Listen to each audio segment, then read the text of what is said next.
صحیح بخاری حدیث 5350 پر 3۔ اس حدیث میں بال بچوں پر خرچ کرنے کی فضیلت کا بیان کر دیا جاتا ہے۔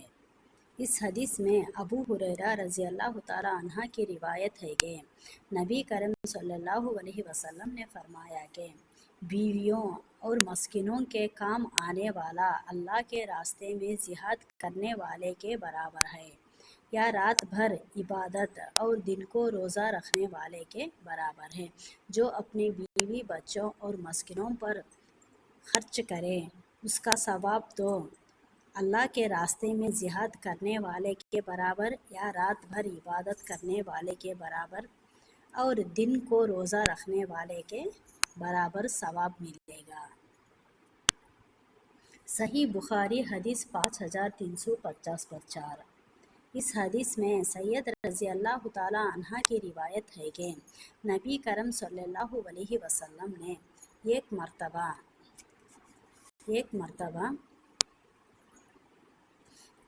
سید رضی اللہ تعالی عنہ کے پاس تشریف لائے۔ اس وقت سید رضی اللہ تعالی عنہ مکے میں بیمار تھے۔ جب آپ حضور صلی اللہ علیہ وسلم کو دیکھتے ہی کہنے لگے کہ میرے پاس کچھ مال ہے، اس تمام مال کو میں وصیت کروں گا، یعنی میں تمام مال کو غریبوں کو دے دوں گا۔ آپ حضور صلی اللہ علیہ وسلم نے فرمایا کہ نہیں۔ پھر سید رضی اللہ تعالی عنہ نے کہا کہ پھر میں میرے مال میں آدھا مال کو وصیت کروں گا۔ اس بات کو سن کر نبی صلی اللہ علیہ وسلم نے فرمایا کہ نہیں۔ پھر سید رضی اللہ تعالی عنہ نے کہا پھر پاؤں مال کو میں وصیت کروں گا۔ اس بات کو سن کر حضور صلی اللہ علیہ وسلم نے فرمایا تھا کہ کر دو، اور یہ بھی کہہ دیا کہ اگر تم اپنے وارثوں کو مالدار چھوڑ کر جاؤ، یا اس کے بہتر ہے کہ تم انہیں محتاج و تنگ دستی چھوڑ کے لوگوں کے سامنے وہ ہاتھ پھیلائے، اور تم جب بھی خرچ کر دو گے تو وہ تمہارے طرف سے صدقہ ہوگی۔ تم اپنا مال دار اور غریبوں کو وصیت دے کر اپنے بچوں کو تنگ دستی کے چھوڑ کر دوسروں کے سامنے ہاتھ پھیلاتے پھرے تو اس سے بھی بہتر ہے کہ تم اپنے مال کو اپنے بچوں کو اپنے وارثوں کو دے دو، یہاں تک کہ تم جو کچھ اپنے بچوں کے لیے خرچ کرتے ہو اس کا ثواب تمہیں ضرور ملے گا۔ وہ جو کچھ تم اپنے بچوں پر بیوی پر خرچ کرتے ہو وہ بھی صدقہ ہوگا، یہاں تک کہ اس کا علقہ پر بھی ثواب ملے گا جو تم اپنی بیوی کے منہ میں رکھنے کے لیے اٹھاؤ گے، اور امید ہے کہ اللہ تعالیٰ تمہیں زندہ رکھے گا، تم سے بہت سے لوگ نفع کو فائدہ پہنچے گا اور بہت سے لوگ کو نقصان پہنچے گا۔ صحیح بخاری حدیث 5350 پر 6۔ اس حدیث میں اہل و عیال کو خرچ دینا واجب ہے۔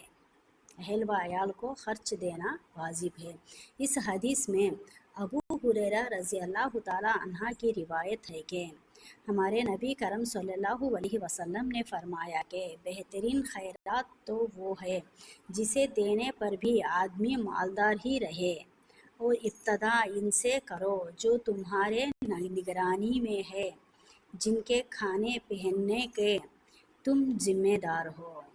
اگر ہم کس کو بھی خیرات کریں تو پھر بھی ہم مالدار ہی رہنا چاہیے جس طرح ہم خیرات کرنا ہے، اور پہلا اپنے ذمہ داری کو پورا کرنا ہے۔ جو اپنے پر ذمہ دار ہے اور اپنے نگرانی میں جو غریب لوگ ہیں پہلے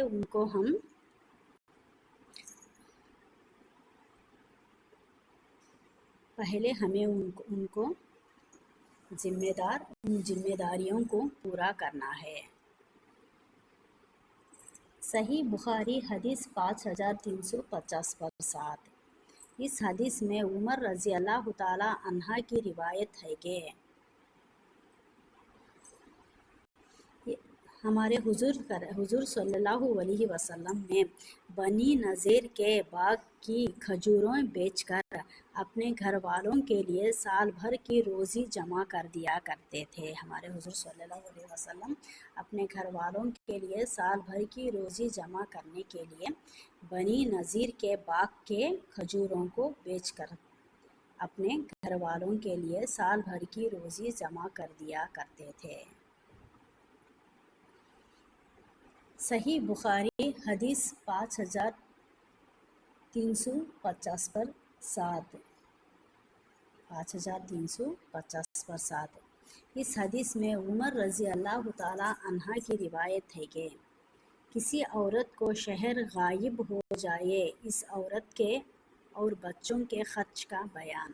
اس حدیث میں ابو ہریرہ رضی اللہ تعالی عنہ کی روایت ہے کہ نبی کرم صلی اللہ علیہ وسلم نے فرمایا کہ اگر عورت اپنے شوہر کے کمائی میں سے اس کے حکم کے بغیر دستور کے مطابق اللہ کے راستے میں خرچ کر دے تو اسے بھی آدھا ثواب ملے گا۔ اپنے شوہر کے مال میں سے اللہ کے راستے میں کچھ خرچ کر دیے تو اس کا ثواب آدھا ثواب اس عورت کو ملے گا۔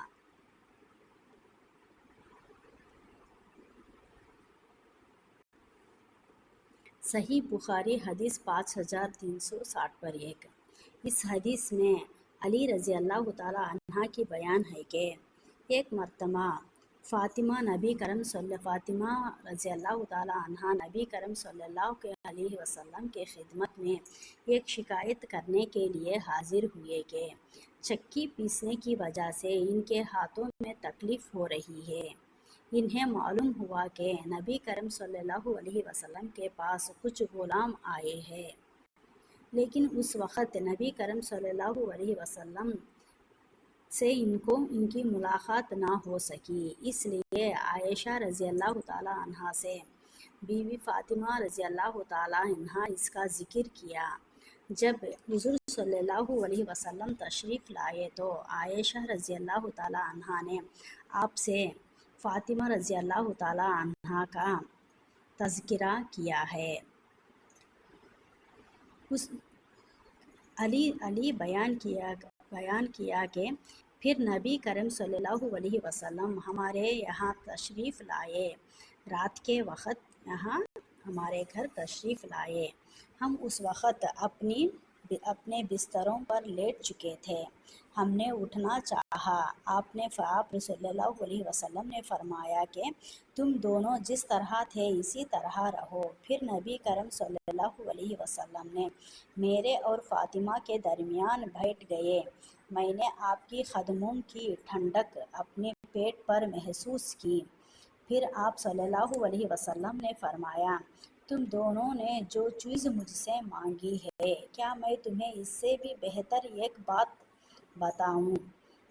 جب رات کے وقت اپنے بستروں پر لیٹ جاؤ تو 30 پر 3 مرتبہ سبحان اللہ، 30 پر 3 مرتبہ الحمدللہ اور 30 پر 4 مرتبہ اللہ اکبر پڑھ لیا کرو، یہ تمہارے لیے غلام سے بھی بہتر ہے۔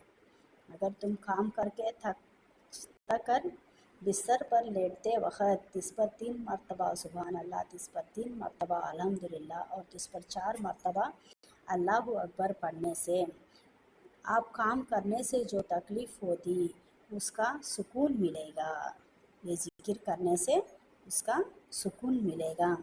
اس وقت سے لے کر علی رضی اللہ تعالیٰ عنہ فرماتے ہیں کہ اس ذکر کو وہ کبھی نہیں چھوڑے، یہاں تک کہ صفین کے راتوں میں بھی یہ لوگ اس ذکر کو کرتے تھے۔